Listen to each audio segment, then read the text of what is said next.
people of this country and we're under attack. They banning us, they cancel us for speaking the facts. If you man enough, come stand with us, take USA back. And every time we pull up, all you're gonna see is American flags. American flags. American flags. And every time we pull up, all you're gonna see is American.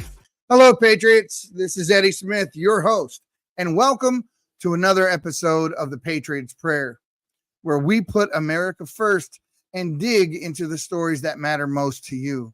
We have a jam-packed show for you today, so let's dive right in.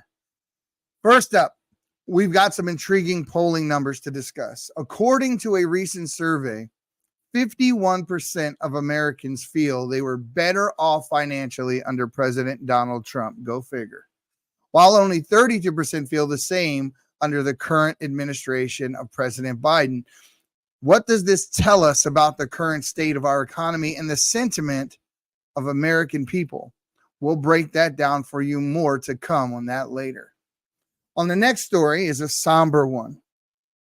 In Gaza, the Israeli Defense Forces, better known as the IDF, have recovered 3 bodies believed to have been murdered on October the 7th. The tragic news serves as a stark reminder of the ongoing conflict and the human toll it continues to take.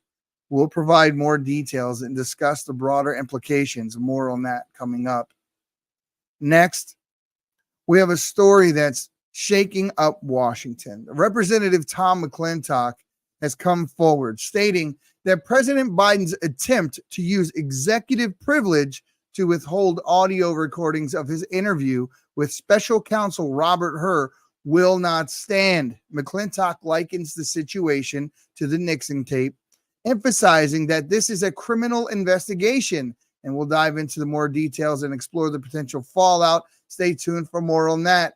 And in other news, David Dupapi, the male prostitute responsible for assaulting Paul Pelosi and attempting to kidnap Nancy Pelosi, had been sentenced to 30 years in prison. We'll discuss the case and its implications. More to come on that story.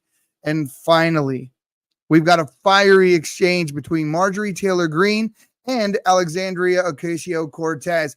MTG refusing to apologize after some pretty inflammatory remarks, even saying, "Oh, did I hurt your feelings?" to AOC.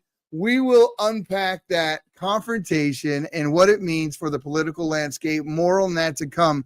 Stay with us, Patriots, because this is the Patriots Prayer, where we stand for truth, justice, and the American way.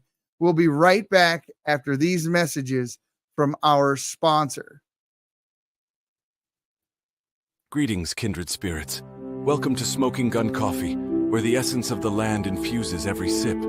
It carries the spirit of reverence for the earth and its gifts. As you indulge in our carefully crafted blends, envision the dance of the winds and the whispers of ancient trees. Let each cup be a journey through time, a tribute to the harmony found in nature. Smoking Gun Coffee, a ritual of warmth, a connection to the sacred. Embrace the rich tapestry of flavors and join us in honoring the legacy of the land. Taste the spirit, savor the journey. Smoking Gun Coffee, where every cup is a celebration of our shared connection. Patriots, you can go to smokingguncoffee.com, click Tribe of Patriots. Make sure to use the discount code Native Patriot. It's Native Patriot, and you'll get an extra 10% off. We also want to let you know Smoking Gun Coffee will be joining us on the Patriots Prayer podcast to talk about some of their philanthropy and other things that are going on, and we welcome them, and I'm sure you will too. Great coffee at a great price, and the company's values align with us here at the Patriots Prayer, which matters the most to us and to you. Now, Patriots, as promised, we're going to dive into some eye-opening polling data.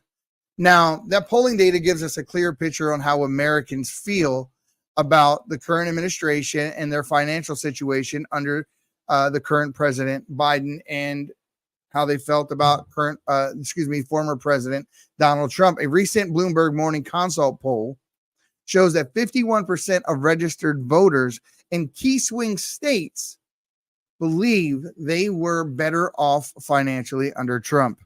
This is a significant number, folks, compared to just 32% who say that they're better off under Biden. I want to know who those people are. So, why do many people feel this way? The main reason is inflation. Under Biden, the cumulative inflation has skyrocketed to 19.4%. In contrast with Trump, was only 1.4%. This dramatic increase has made everything from groceries to gas more expensive, hitting our wallets much harder. Now, let's talk about the disposable income. Even though it has improved a bit under Biden in contrast to the beginning of his term, it's still only a quarter of what it was under President Trump's. This decline means many of us have less money to spend after paying taxes and dealing with Bidenflation. The cost of everyday goods is the top concern for many voters. No surprise there. We're all fighting the pinch when we go shopping, to the movies, to the mall, Christmas time, holidays. And to combat the economic fallout from the COVID-19 pandemic, Trump injected $3.5 trillion into the economy through stimulus checks that were received by many, and these were his relief measures. However, Biden has spent $10 trillion in the last 3 years. This spending spree has pushed the national debt to $34.5 trillion and fueled inflation to peak at 9.1% in June of 2022. Even though it's come down 3.4%, this is still the highest it has ever been. Unemployment rates have been low under Biden. This is the trick. They have projected the average of being only 4.1%, which is impressive, or sounds impressive. This tight labor market has helped groups, they say, many who are struggling to find work, like racial minorities and disabled and women with young children. This is really not the case, and let me explain why. When people are no longer receiving unemployment benefits, they fall off the rolls. That unemployment percentage is then calculated from those who are actually receiving unemployment benefits. So even though it says 4.1%, you have to contrast that against how many people are now receiving welfare or just not employed at all and not receiving welfare. And you'll see there's a stark contrast in those two figures. Many economists figure the real number is anywhere between 8 and 9%. Stocks have risen under both President Biden and Trump, with a 40% increase under Biden and a whopping 68% surging under Trump's term. Trump's corporate tax cuts from 35% to 21% played a huge role in boosting stock prices. However, buying a home has become a much tougher task. The Federal Reserve's interest rate hikes to make inflation a bit higher. Of course, what's going to happen is the interest rates are going to go up as well. And now we're sitting at 7%. According to Zillow, you need to earn over $106,000 annually to comfortably afford a home. I'm here to tell you that I believe the number is much higher. And that's 80% more than what was necessary in January of 2020 when Trump was still in office. Now, let's look ahead a bit to the November election. The economy and issues like housing affordability will likely play a big role in voters' decisions. Mark Zandi, chief economist at Moody's Analytics, says that higher mortgage rates could make home ownership seem unattainable for many, if not most Americans, which will deeply impact how people feel about the economy. Stay tuned, folks, as we're going to dive deeper into these topics and more. We'll be right back with more news on the Patriots Prayer Podcast.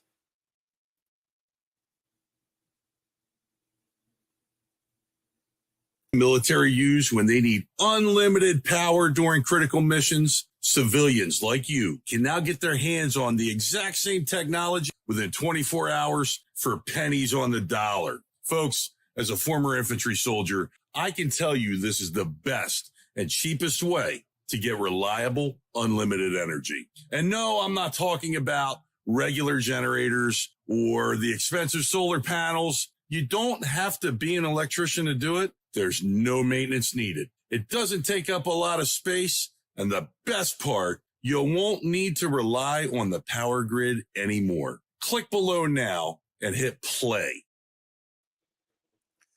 Guys, go ahead over to the patriotsprayer.com and you're going to see Operation Blackout. It's a link right at the top. Follow that link. Watch the informative video. We all know something is coming. We don't know what, but every one of us feels it. I want the Patriots that watch us to be prepared. Be prepared, folks. Understand how to take care of your family should any of this actually occur. We pray to God that it doesn't. But our society and the freedoms that we enjoy every day are much, much more fragile than what we were all led to believe. Just contrast this against the riots, the BLM riots, the Summer of Love, and now multiply that. And this is what many people feel are coming prior or even after the elections occur. So I want you to be ready. Now, folks, I'm going to give you a clip and play a clip for you real quick about the somber news coming out of Gaza. I want you to take a look at this. We'll be right back. With a heavy heart that I share the news that last night the Israel Defense Forces and ISA forces rescued the bodies of our hostages, Shani Luke, Amit Buskila, and Yitzhak Lerenter. According to the credible information that we have gathered, Shani Luke, Amit Buskila, and Yitzhak Lerenter were murdered by Hamas while escaping the Nova Music Festival on October 7th, and their bodies were taken into Gaza. Their bodies were transferred to medical professionals for forensic examination and identification. After the procedure was completed, we notified their families. So, Patriots, this story where the Israeli forces have conducted a somber, crucial mission into Gaza took place on Thursday night. The Israeli forces recovered the bodies of 3 hostages.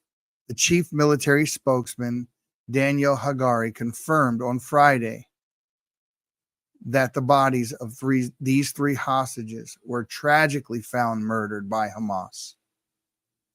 These individuals were trying to escape the Nova Music Festival on October the 7th when they were captured, taken into Gaza, and murdered. Now, Prime Minister Benjamin Netanyahu has praised the military operation and reiterated a solemn promise. We will bring back all of our hostages, whether they are alive or dead. This is the pledge that he gave that highlights the ongoing and intense efforts by the Israeli government to rescue and recover all individuals taken during the recent surge in violence. Now, to give you some background on the October 7th, Hamas launched a surprise attack on the southern Israeli base and several communities, resulting in the deaths of 1,200 people and the abduction of over 250 people. The situation in Gaza has since escalated, with Israel launching air, ground, and sea assaults on the blockade of Palestinian terrorists. According to Gaza, their health authorities say that these attacks have resulted in over 35,000 Palestinian deaths and have displaced the majority of Gaza's 2.3 million residents, creating a deep humanitarian crisis. But I ask you this: how can they substantiate the numbers of 35,000 people? Aren't we just listening to the very people who already attacked Israel? I guess if you do place a distinction between the Palestinian people and Hamas, you may come out believing that. However, we here at the Patriots Prayer do not. We know that they were put in place, voted for. 75% of the people stand with them. They voted for them. They are the ones who cheered after 9/11. They are the ones who spit on the young Israeli woman who were raped and drugged her dead body through the streets of Gaza as she was spit on by Palestinians. I pray for the small number of Palestinians in that area who do not agree, who do not stand in solidarity with the things that have happened. And I pray for the quick end to this conflict. Just know this, though. Palestinians have been offered peace multiple times. They refused. They've been offered statehood multiple times. They refused. So Israel is now finally fed up with the constant barrage of rocket attacks, bombings, attacks on their people, young and old alike, indiscriminately, and not just in Israel, but all across the world. This story serves as a grim reminder of the ongoing conflict and the human cost associated with it. All they want to do is recover the hostages and the bodies of those hostages, and brings a mix of sorrow and closure to the families of those hostages, and underscores the persistent and volatility that actually has enveloped that region. We'll continue to keep you updated on this and other developing stories, and stay tuned, Patriots, as we go more into the news that is coming up. We'll be right back with more updates on this episode of the Patriots Prayer. In the meantime, please listen to a word from our sponsors. Have you noticed the ever-alarming 400,000 cell towers that have gone up in the United States alone? How about the electronics that reside in every room of our homes and Wi-Fi that runs 24/7? 5G cell phones are carried in our pockets hours on end. Common complaints are ringing in the ear: sleep deprivation, palpitations, headaches, memory loss, and so much more. Redemption Shield is on the cutting edge of offering products that protect your family from electromagnetic and microwave radiation. From Faraday bags, earthing bed sheets, Wi-Fi router covers, hats, scarves, bed sanctuaries, this will not be going away anytime soon. We will continue to see only faster speeds, 6G, 7G, and more exposure to EMF than any time in our history. Start protecting yourself now. Go to redemptionshield.com and get grounded and shielded today. Use code PATRIOT and save 10%.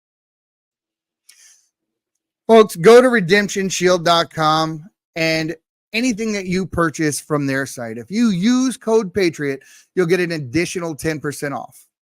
Also, I want to let you know that they will be also appearing on an upcoming episode of the Patriots Prayer. Folks, we're surrounded by RF, EMF, radiation coming from every direction, Wi-Fi routers, power lines. If you live in an inner city or any big city at all, you are going to be you're every day, as you walk down the street, as you drive in your car, as you sit in your home, you are bombarded with more radiation than you realize. Folks, what they're asking you to do, what they're giving you the ability to do, and what they are providing you is with the products that you can use to protect yourself.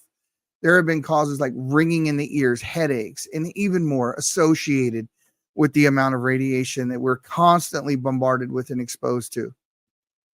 Go to Redemption Shield today and use code Patriot and see if it doesn't work for you. So, folks, moving on, we're in the midst of a battle that is really between good and evil. I'm going to play a clip for you right now, and this is Rep McClintock. And what he's doing is he's telling you about the contrast between what Joe Biden says things are and what they actually are. Now, I'm dealing with the special counsel Robert Hur tapes that Joe Biden is trying to claim executive privilege and withhold those tapes from the public. Well, this is not the case because it's a criminal investigation, and it contrasts this against what took place during the Nixon tapes and what happened at the Watergate Hotel. Listen to this clip and we'll be right back. The president has asserted executive privilege, which is a concept that goes back to the Washington administration. And it strikes at the heart of the separation of powers. The deliberations of the president cannot be pierced by the Congress. That's not the case in this instance. In this instance, this was a conversation involving a criminal investigation. And so the claim of executive privilege is simply inapplicable. And in fact, it bears much more relationship to the Nixon tapes, when the Nixon administration claimed executive privilege and was ultimately required by the court to release those tapes. And that's the situation here. We're involved in a very important inquiry. We've got two cases involving the handling of classified information that are being treated radically differently. You know, as president, Donald Trump had absolute authority to declassify material at will. As vice president, Joe Biden did not. Under the Presidential Records Act, President Trump had absolute discretion to determine what papers to retain in the course of his presidency.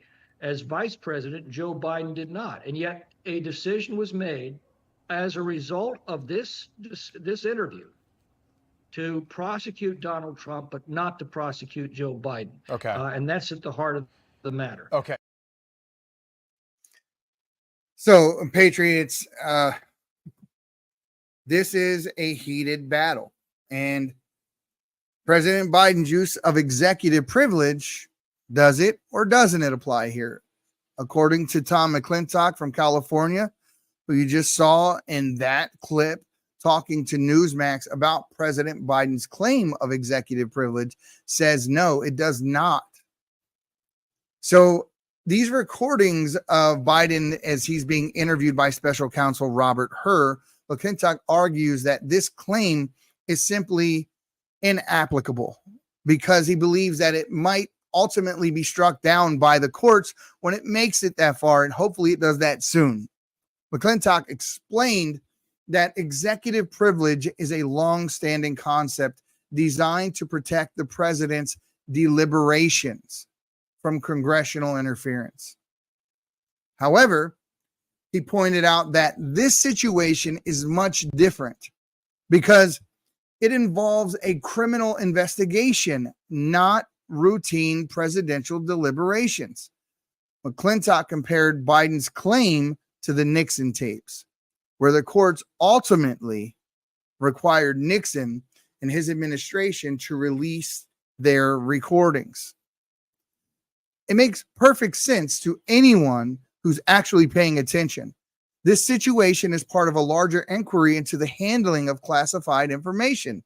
McClintock highlighted the stark differences in how cases involving former President Trump and President Biden have been treated. As President Trump had authority to declassify materials at will, whereas Biden, as vice president, did not have such authority.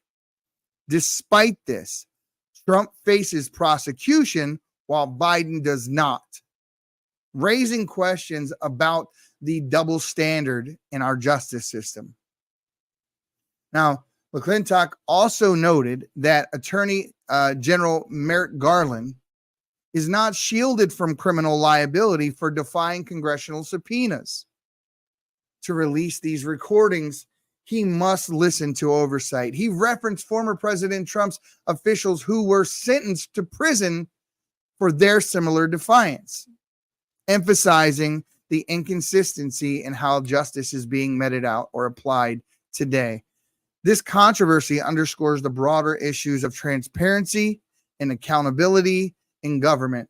As we continue to follow this story, it will be crucial to see how the courts rule on Biden's claim of executive privilege and what implications it will have for the ongoing investigations. Stay tuned, Patriots. We have more news coming up. We'll be right back. Patriots, who does not remember the male prostitute found in the Pelosi's home? Mr. Dupape, I think everyone remembers, while he was just sentenced to 30 years in prison. Paul Pelosi's the one he referred to as friend when he called the police. Friend. No security that day. Nancy's not home. A lot of suspicious circumstances. A lot of people brought up a lot. There were a lot of things that just had to happen just so perfectly for that situation to have occurred that day. But in the end, DuPape is now sentenced to 30 years in prison. Take a listen to this clip. We'll be right back. Breaking news, a federal judge has sentenced David DuPape to 30 years in prison. The 44-year-old was convicted of attempting to kidnap former House Speaker Nancy Pelosi and attacking her husband Paul Pelosi with a hammer.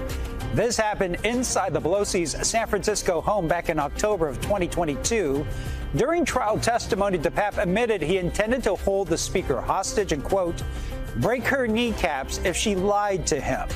A second trial in the state court will start in the coming weeks. So that story where a major sentence has been handed down in a high-profile case, rather a strange case if you ask most people. David DuPape, the man convicted of attempting to kidnap the then House Speaker, Nancy Pelosi, and attacking her husband, Paul Pelosi, with a hammer, sentenced to 30 years in prison. Now, Judge Jacqueline Scott Corley delivered this sentence on Friday, concluding a case that has left many scratching their heads on exactly what really took place in the events leading up to this. There are a lot of questions that still remain unanswered. So let's break it down. DuPape, 44 years old, was found guilty last November of attempting to kidnap a federal official and assaulting an immediate family member of a federal official. Prosecutors had asked a 40-year-old for a 40-year prison term, but the judge settled on 30 years. With sentences for the two counts to run concurrently, DuPape has also received credit for the 18 months that he's already spent in custody. And during the trial, DuPape admitted to breaking into Pelosi's San Francisco home on October the 28th. His plan? Hold Nancy Pelosi hostage and break her kneecaps if she lied to him. When police arrived, DuPape confessed to bludgeoning Paul Pelosi with a hammer, frustrated that his plan to combat what he saw as government corruption was falling apart. Now, here's where it gets a little interesting. Despite the high-profile status of the Pelosi family, there was no security on duty that day. Nancy Pelosi wasn't home, and when the police arrived there, Paul Pelosi referred to DuPape as friend during the incident. He bizarrely called him a friend. Some friend, right? Attacks you with a hammer? The attack left Paul Pelosi, who was 82 years old at the time, with severe injuries, including a skull fracture. He actually required surgery from the hammer. The incident was captured on police body cam footage and sent shockwaves through the political world just days before the midterm elections. Defense attorneys argued that DuPape was motivated by his political beliefs, which weren't left-wing, by the way, and conspiracy theories, not by a desire to interfere with Nancy Pelosi's official duties. But the jury didn't buy it and found DuPape guilty of the charges. This case highlights the dangerous consequences of political extremism and conspiracy theories, but also raises some eyebrows, raising questions about the circumstances surrounding the attack itself. Stay tuned, Patriots, as we have an upcoming story that's going to blow your mind. Yesterday, MTG got into it with AOC in the courtroom, and the footage is absolutely hilarious. MTG throws down the gauntlet, challenges AOC. Will she accept the challenge? That is yet to be seen. I would love to see it personally. But first, let's go to a quick clip and show you what took place. Okay. He's advising who? What? Do you know what we're here for? You know we're here about AG. I don't think you know what you're here for. Well, you the one talking about. I think your fake eyelashes are messing up. No, ain't nothing. Hold on. Listen. Order. Mr. Chairman, That's beneath would even you please order engage order of your committee. Order. Please. There's a point of order. We have a point of order. Mr. Lynch, state your point. Mr. Chairman, I would just like to ask the parliamentarian if your conduct here in raising money in connection with this hearing is referable to the Ethics Committee within this hearing. Is a motion in order to refer your conduct and your abuse of It's not a point of order. Mr. I do have a point of order, and I would like to move to take down Ms. Green's words. That is absolutely unacceptable. How dare you attack the physical appearance of another person? Are your feelings hurt? Her words down. Oh, girl, baby girl. Oh, really? Don't even play. Baby girl? I don't think we are going to move, and we're going to take your words down. I second that motion. So who will have to pay? Okay. All right. We're suspending. On Capitol Hill, where a hearing for Attorney Merrick Garland turned into a spectacle showcasing that clip that you saw right there. The stark divisions within Congress. Rep. Marjorie Taylor Greene and AOC had a heated exchange during which it was supposed to be a contempt hearing for Garland. However, what you just saw is actually what took place. The committee convened to hold Garland in contempt for refusing to comply with a subpoena to hand over the tapes between Robert Hur, special counsel, and now President Biden. Now, Biden's interview with special counsel Hur was actually was on the table, but this took the show. Things quickly spiraled out of control in less than an hour into the hearing. MTG doesn't hold anything back and took shots at her Democratic colleague, Jasmine Crockett of Texas, in the comment that you heard about her saying that did her her eyelashes get in the way. The chamber erupted into groans, as you just heard, with Chairman James Comer pleading for order. And then AOC weighed in, trying to get Green's words struck from the record. How dare you attack someone's physical appearance? And, well, I don't think MTG was at all shook because she refused to apologize. Although the words were eventually struck down, she goes on to say, "Oh, were your feelings hurt?" I mean, I absolutely am tired of the way the Democrats conduct themselves in chambers and use technicalities in the law to do exactly what they were there fighting against to begin with. Merrick Garland advocating as an activist for current President Biden.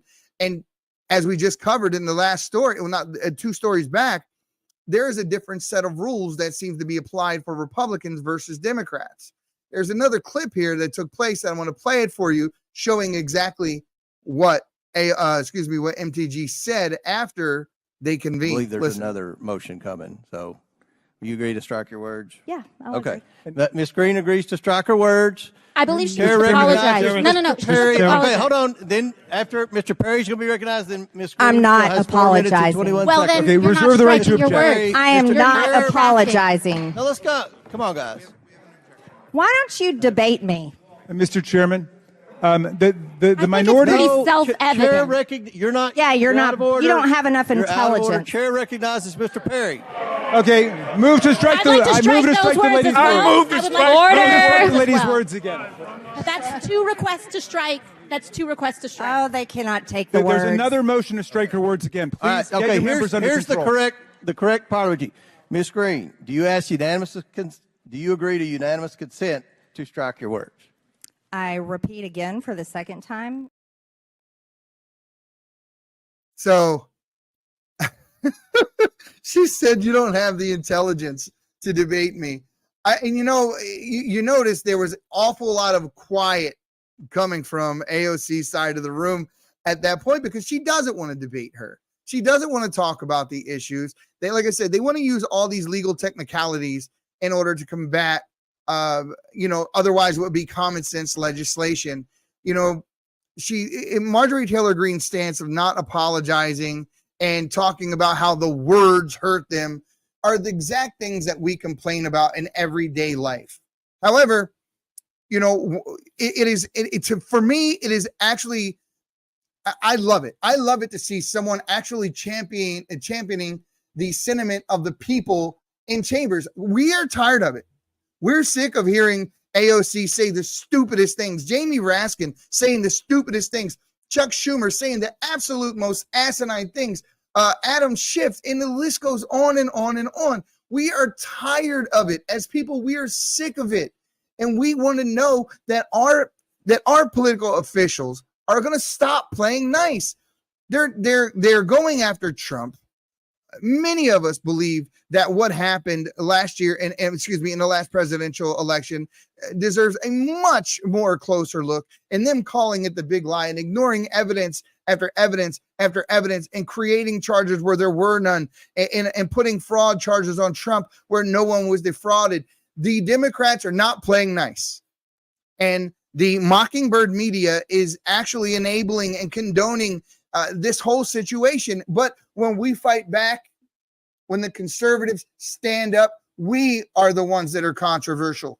So they say. And then you have people like Maxine Waters out there pouring gasoline on the fire, saying we're running for the hills and we're going to come in and try to overthrow democracy and that her life was threatened. All these things that they're saying is absolute bunk. They're not true. What they're doing is painting a picture of one side of the political aisle so that when they do whatever they're planning to do, it seems as though they're justified. Folks, I'm telling you, I told you before, and I'll tell you again, get ready, because at the end of this year, God knows what's going to happen. God knows what they have planned. I think that the controversy we saw and the uprising that we saw across the country with these anti-Semitic gang rallies on all these college campuses is just the beginning. It's just the beginning. So go over to Operation Blackout. Go over to Famine Feast. Go take a look at the things that are there. Prepare your family, folks. Prepare your family. Stockpile. Get water. Get food. I'm not being an alarmist whatsoever. Not being an alarmist. You saw how things were when the pandemic hit.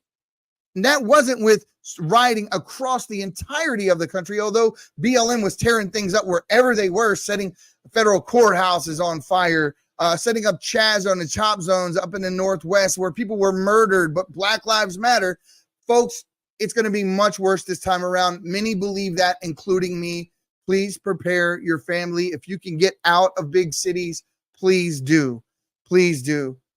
And you know, I want to emphasize, folks, elections have consequences. I know you've heard it said a million times, elections have consequences, but no election in the history of elections has a larger set of consequences than this one does. Never in history has any election mattered more. We need every single person to go out and vote. Every single person. We need people, conservative folks, volunteering at your polling stations, taking part, helping to count ballots, helping to hold other people accountable as they count ballots, making sure there are no shenanigans until the day we get voter ID and single day paper ballot voting, which is exactly the way it should be. But until that time, the silent majority, you need to stop being silent and stand your ground. We'll see you next time on the Patriots Prayer Podcast, folks. We'll see you tonight. And I have on my co-host, Native Patriot. Until next time, Patriots Prayer, signing off. My people of this country, and we're under attack. They banning us, they cancel us for speaking the facts. If you man enough, come stand with us, take USA back. And every time we pull up, all you're gonna see is a